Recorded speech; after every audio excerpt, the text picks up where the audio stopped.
सबके अपने अपने अलग हो सकते हैं, कोई कबीर को मानता है, कोई गरीब दासी है तो गरीब दासी को मानते हैं, रामानंदी को मानते हैं, निम्बार्की को मानते हैं, लेकिन वेद को हर कोई मानता है। इसलिए विश्व सनातन महापीठ के अंदर चारों वेदों की स्थापना के साथ एक वेद मंदिर की स्थापना होगी। एक परिक्रमा पथ बनेगा जिस पर हमारे देश के 108 तीर्थ स्थलों के प्रतिबिंब बनाए जाएंगे, ताकि वहां पर आने वाले लोग उनको महसूस कर सकें और समझ सके कि क्यों केदारनाथ जी की स्थापना शंकराचार्य भगवान ने की थी, क्यों उज्जैन में महाकाल की स्थापना हुई थी, अलग अलग वृंदावन की भूमिका क्या है, अयोध्या की क्या महत्वता है, ये सब चीजें उस परिक्रमा पथ पर घूमते घूमते व्यक्ति जान सकता है। ऐसा ही एक महाप्रकल्प है। और इसमें जो अति विशिष्ट बात है, जो भी पूज्य गुरुदेव ने भी आपके सामने चर्चा की, इसका जो आर्किटेक्चर डिजाइन बनना है वो ऐसा बनाया जा रहा है जिसमें हम प्रति माह 8 से 10 हजार युवक और युवतियों को, यानी कि प्रति वर्ष लगभग 1 लाख का लक्ष्य है, जिनको हम स्वरोजगार का प्रशिक्षण दे सकें। स्वरोजगार प्रशिक्षण केंद्र अलग बनना है, लेकिन 1 लाख युवाओं को प्रति वर्ष स्वरोजगार प्रशिक्षण केंद्र के तहत प्रशिक्षण दे सके स्वरोजगार का, वो आत्मनिर्भर हो सके, बाहर निकल करके अपना काम कारोबार व्यापार कर सके, अपने परिवार की आजीविका चला सके, अपने जीवन यापन को चलाने में सक्षम हो। ये पहली प्राथमिकता रहेगी। साथ ही उन 1 लाख युवाओं को प्रति वर्ष हम सस्त्र प्रशिक्षण देंगे, यानी कि 8 से 10 हजार युवक युवतियों को प्रति माह स्वरोजगार प्रशिक्षण के साथ साथ शस्त्र प्रशिक्षण। अब शस्त्र की जब हम बात करते हैं तो कई प्रकार से है, वो लाठी चलाना है, डंडा चलाना है, भाला चलाना है, तलवार चलाना है, गदा चलाना है, मल्ल युद्ध है, कुश्ती है, वो सब के साथ साथ निशानेबाजी है, बंदूक राइफल चलाना है, ये सारा प्रशिक्षण वहाँ प्रति वर्ष 1 लाख युवाओं को दिया जाएगा। ये शस्त्र प्रशिक्षण आवश्यक है इस सनातन धर्म की रक्षा के लिए भी, धर्म की पुनर्स्थापना के लिए भी, राष्ट्र की रक्षा के लिए भी।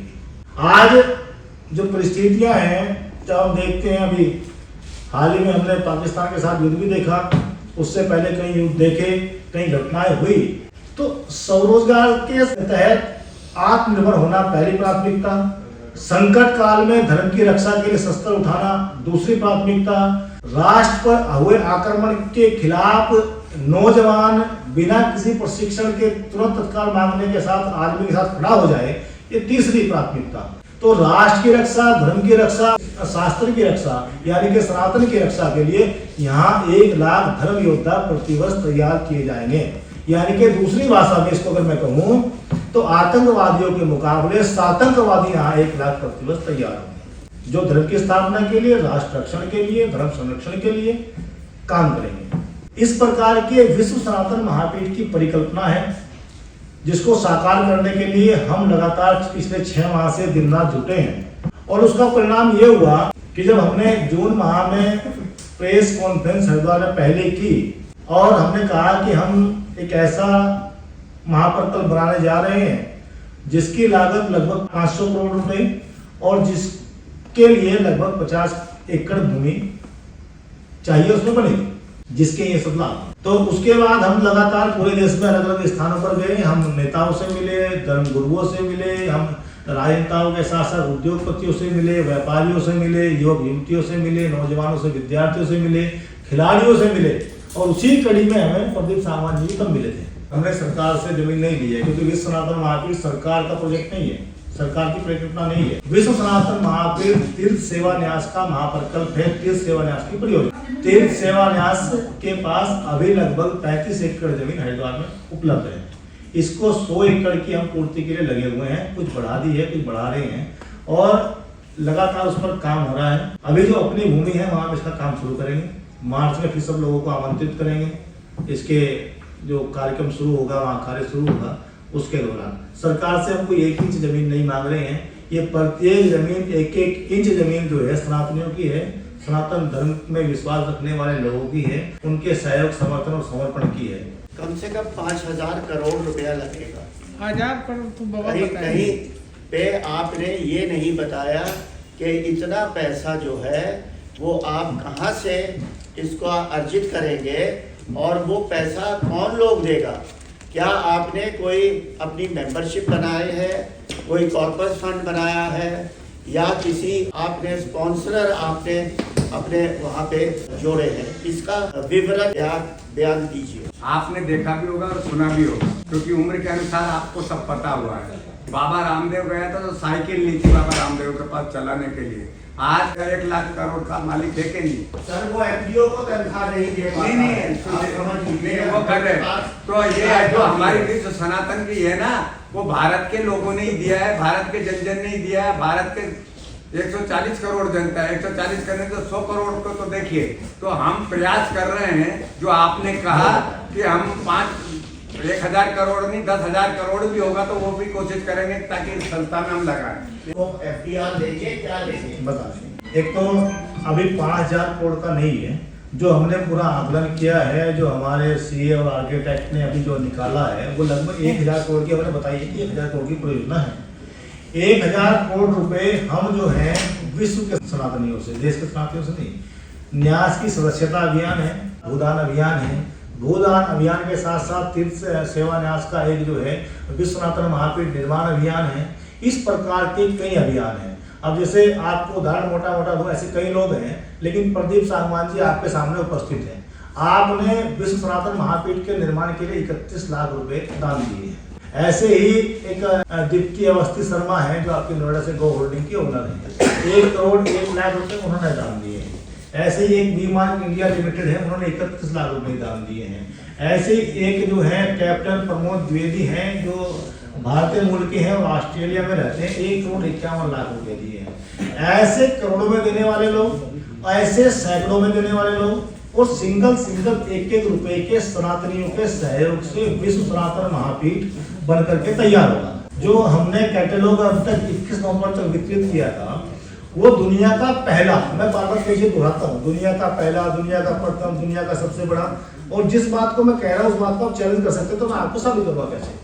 तो जो कैटलॉग हम वितरित करते थे, उसमें विश्व सनातन महापीठ की उद्घोषणा की डेट, विश्व सनातन महापीठ के प्रथम चरण के उद्घाटन की डेट, द्वितीय चरण के उद्घाटन की डेट, तृतीय चरण यानी फाइनल चरण के उद्घाटन की डेट, ऐसा दुनिया का पहला कैटलॉग है जिसकी घोषणा के साथ साथ निर्माण की तिथि नियत है। और वो केवल इसलिए है, वो तीर्थ सेवा न्यास का अपने आप से कमिटमेंट है, सनातन धर्म के लोगों से कमिटमेंट है। हमने सब पहले नियत कर दी। 22 फरवरी 2032 अंतिम उद्घाटन होगा इसके जितने 4 फेज का। 21 नवंबर 2032 तीसरे चरण का होगा। 21 नवंबर 2026 प्रथम चरण का होगा।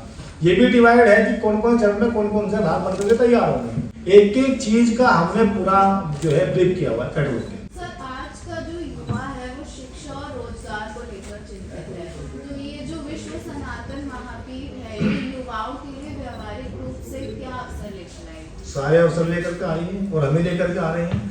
आज की जो एजुकेशन है, सीबीएसई बोर्ड, आईसीएसई बोर्ड, ये आज के युवाओं को पागल कर रही है, डिप्रेशन का शिकार बना रही है, तनाव युक्त जीवन दे रही है। और हम जो ऐसे गुरुकुल का निर्माण करने जा रहे हैं, जहाँ बच्चा विद्वान होगा, नौजवान होशियार होगा, बुद्धिमान होगा, शरीर से बलिष्ठ होगा, सारी कलाओं में निपुण होगा, ज्ञान परंपरा की जानकारी रखता होगा, इतिहास भूगोल को पढ़ता होगा, विज्ञान को सीखता होगा, शस्त्र प्रशिक्षण से युक्त होगा।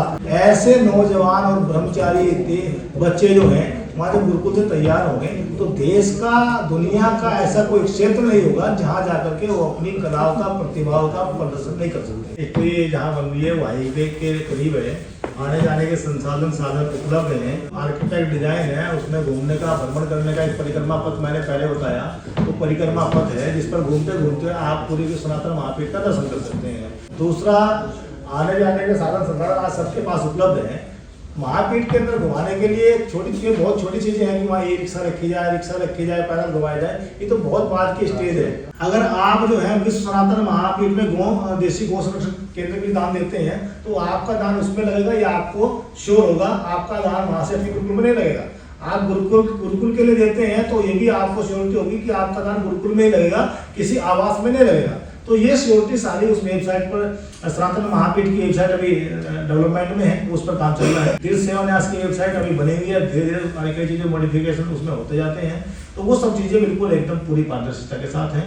सबके लिए रास्ते खुले हुए हैं आने जाने के, देखने के। हमसे सवाल के सारे फोन नंबर, सारी ईमेल आईडी वेबसाइट पर उपलब्ध हैं। ये पूर्ण पारदर्शिता के सारे काम होंगे। चाहिए थी खाली कि स्पोर्ट्स कैसे बढ़े और स्पोर्ट्स का बेनिफिट हम लोग कैसे लें सनातन महापीठ से। तो अब क्योंकि चाइना आगे टाइम में सी बकथॉर्न और कीड़ा जड़ी कोर्स का बहुत बेनिफिट लेती है, जिसकी वजह से उनके मेडल टैली एवरी ईयर बढ़ रही है। तो मेरी महाराज जी से रिक्वेस्ट महापीठ में लेके ये थी कि आयुर्वेद को कैसे बढ़ाया जाए, इसका बेनिफिट स्पोर्ट्स कैसे ले।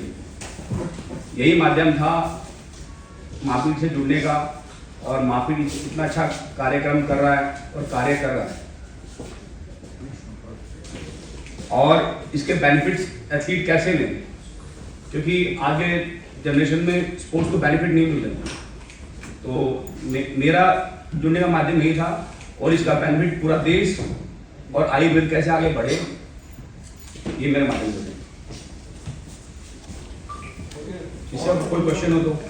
और कौन से लोग जो एम्बेसडर होंगे आपके जोड़ रहे हैं ना, एम्बेसडर का मतलब जो आपके लिए वित्त इकट्ठा करे या एडमिनिस्ट्रेशन या जो भी लोग हैं जो अभी